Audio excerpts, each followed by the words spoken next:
Shalom, terima kasih atas kesempatan yang diberikan. Kelompok kami akan memaparkan hasil kerja kami dengan saya sendiri sebab yang sedang bicara ini adalah Evan Mukale. Berikut adalah hasil pekerjaan kelompok kami.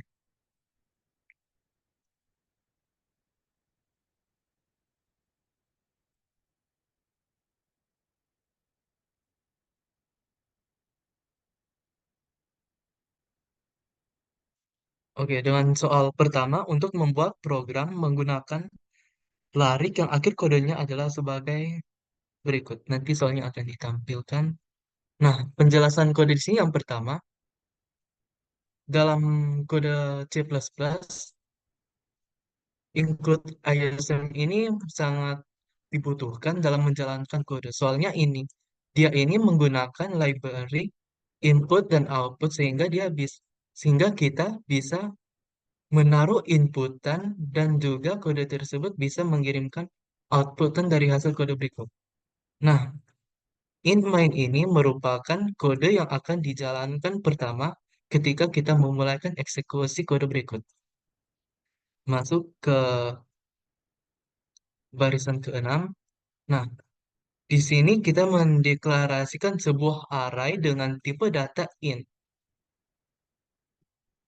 Isi dari elemen array tersebut adalah sebagai berikut, dan untuk menampilkan masing-masing dari elemen array, kita menggunakan kode looping yaitu for.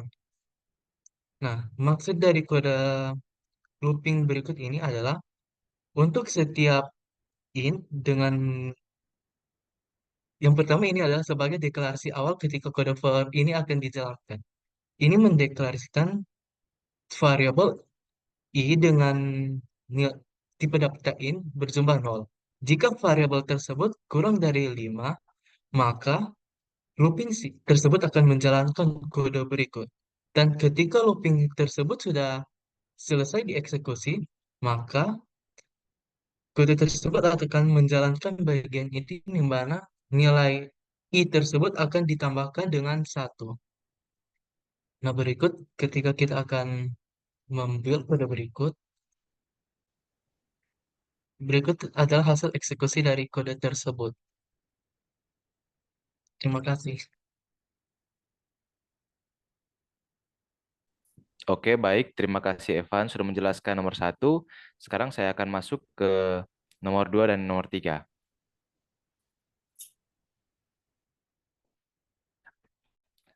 Nah, berikut ini merupakan dua soal yang akan saya paparkan. Di sini disuruh untuk membuat hasil output seperti dua ini dengan menggunakan tipe data string. Nah, sebelumnya saya akan menggunakan online compiler ini untuk mengeksekusi programnya karena laptop saya tidak bisa lagi sedang error untuk mengcompile file dikarenakan root filenya sebelum saya set. Nah, kalau set itu saya harus mencari root filenya lebih dalam dan akan memakan waktu lama. Jadi untuk sekarang mohon maaf memakai online compiler. Jadi kita masuk ke dalam penjelasan code-nya. Code-nya ini dimulai dengan include iStream seperti tadi sudah dijelaskan itu untuk memanggil library iStream yaitu seperti ini command cout gitu. Di sini kita menggunakan tipe data string.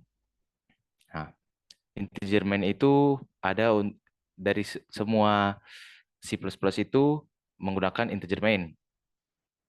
Nah, di sini saya mendefinisikan array dari string yang memiliki 5 elemen ya, yaitu K-pop, Bulan Jamila, dan lain-lain seperti ini. Nah, di sini ada code ini merupakan code untuk menampilkan elemen array ya. Nah, di sini dikarenakan ada 5 elemen, jadi saya taruh 5. Kalau kita eksekusi programnya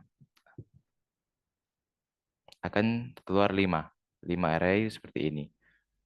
Nah, kalau kita taruh 4 ya, contohnya 4 atau 3 saja ya, akan hanya menampilkan 3 elemen. Nah, untuk ini itu merupakan eh, code untuk memanggil headers. Headers itu seperti ini yang nomor 1, 2, 3, 4, 5. Jadi itu untuk mempermudah penyusunan data begitu ya.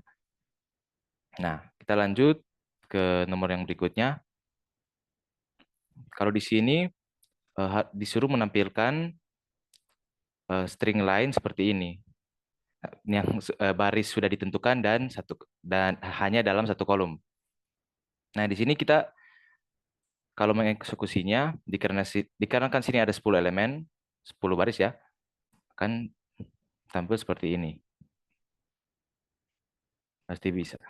Nah, eh, mengapa kita memakai seperti ini tetapi tidak seperti tadi?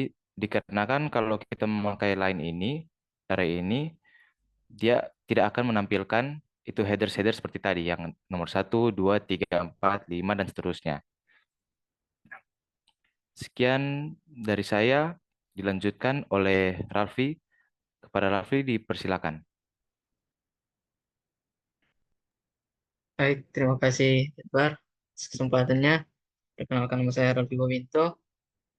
Pada saat ini saya akan menjelaskan soal pada nomor 4 dan nomor 5. Di mana pada soal nomor 4 itu kita disuruh membuat program menggunakan pointer yang menampilkan judul, yaitu Badai Pasti Berlalu dengan pengarang Marga T dan jumlah 2. Dan pada soal nomor 5 itu buat program yang dapat mempertukarkan dua bilangan yang masuk ke kodenya. Nah, ini untuk menjawab soal nomor 4 itu, saya menuliskan kodenya seperti ini. Di mana pada baris pertama itu, kita menggunakan include IOStream dan merupakan file header berfungsi untuk input dan output dalam C++.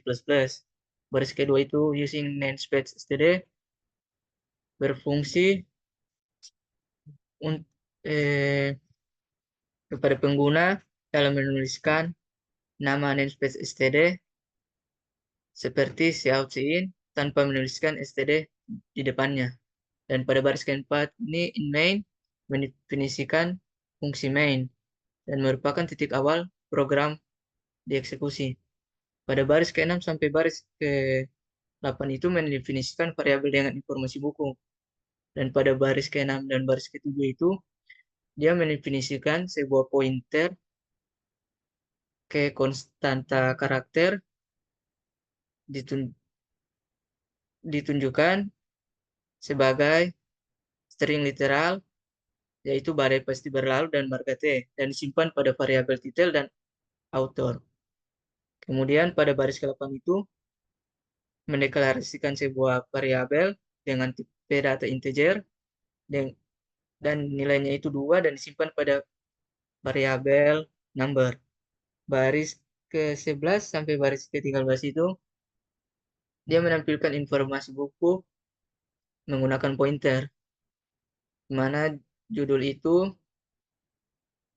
dia akan menampilkan judul dan kemudian detail ini judul itu akan menampilkan badai pasti berlalu dan fungsi endel ini berfungsi untuk memindah pada baris berikutnya dan return null itu berfungsi untuk mengembalikan nilai 0 pada fungsi main dan menandakan bahwa program berhasil dan sukses.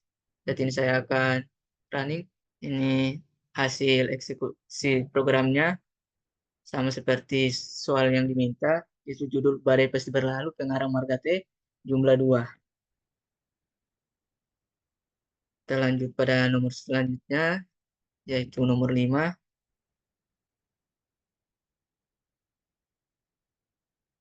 Nah, di sini merupakan kode untuk nomor 5. Sama seperti sebelumnya itu, pada baris pertama dan kedua itu menggunakan include stream dan using namespace. Kemudian baris keempat itu in main atau fungsi main dan merupakan titik awal program. Dan pada baris keenam ini mendeklarasikan variabel, yaitu variabel A, B, dan T. Mana variabel A ini variabel pertama, B ini, variabel B ini variabel kedua, dan variabel T merupakan variabel sementara. baris ke-9 sampai baris ke-12 itu dia mengambil input dari pengguna, di mana pertama kami menampilkan dulu yaitu kalimat masukkan bilangan pertama dengan kode siap, dan untuk memasukkannya itu menggunakan kode SYN dan disimpan pada variabel A. Begitupun pada baris 11 dan 12. Kemudian pada baris ke-15 sampai baris ke-17 itu dia menampilkan bilangan sebelum pertukaran atau bilangan yang telah kita masukkan di atas ini. Dan pada baris yang 20 sampai 22 itu dia melakukan pertukaran bilangan, di mana variabel tem sama dengan variabel A sama dengan variabel B, dan variabel B sama dengan variabel tem. Kemudian pada baris ke-25 sampai baris ke-27 itu dia menampilkan bilangan setelah pertukaran. Dengan variabel A ini dia menampilkan hasil dari pertukaran ini, pertukaran bilangan ini. Ketika teran, nah di sini setelah saya run, kita disuruh memasukkan bilangan pertama. Sini saya akan coba memasukkan bilangan 2, dan bilangan kedua itu saya memasukkan bilangan atau angka 4. Nah, sini hasil eksekusinya, jadi menampilkan bilangan sebelum pertukaran ulang, kemudian dia melakukan pertukaran. Mungkin sekian dari saya. Selanjutnya dipersilakan kepada Rizky.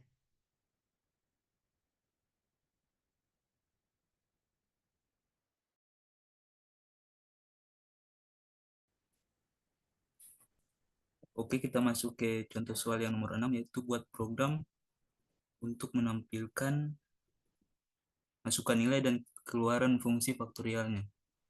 Yang pertama itu include iStream yang sudah dijelaskan tadi. Baris yang pertama itu Usain long long faktorial itu mengembalikan nilai yang bertipe Usain long long yang merupakan tipe data untuk bilangan bulat tanpa tanda dengan ukuran besar. Selanjutnya itu jika n kurang dari atau sama dengan 1, maka fungsi langsung mengembalikan nilai 1. Baris selanjutnya itu return n. Jika n lebih besar dari 1, fungsi akan memanggil dirinya sendiri dengan nilai n kurang dari 1, kemudian mengalihkan hasilnya dengan n. Selanjutnya itu in main, itu fungsi utama yang akan dijalankan ketika program akan dimulai. In number itu variabel yang bertipe data integer berguna untuk menyimpan input dari pengguna.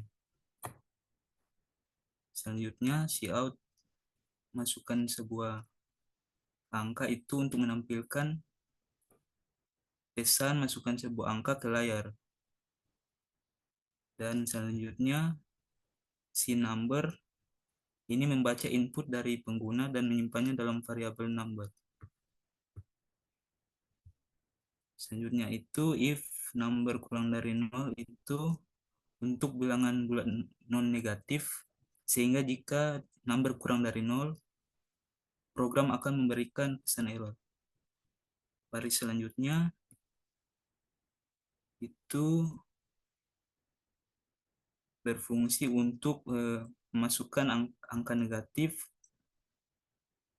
Baris ini akan mencetak pesan bahwa faktorial tidak terdefinisi untuk angka negatif. Dan else, bagian else ini akan dijalankan jika number tidak negatif, yang berarti program akan menghitung faktorialnya. Selanjutnya, di fungsi faktorial ini dipanggil dengan argumen number dan hasilnya disimpan dalam variabel result bertipe Usain long long karena nilai faktorial dapat menjadi sangat besar. Selanjutnya stcout, baris ini mencetak faktorial dari number dengan format faktorial dari x adalah y, di mana x adalah angka yang dimasukkan oleh pengguna dan y adalah hasil faktorialnya. Selanjutnya kita akan coba run. Misalnya kita mau masukkan angka 5, Jadinya faktorial dari 5 adalah 120. Sekian dari presentasi kami. Terima kasih.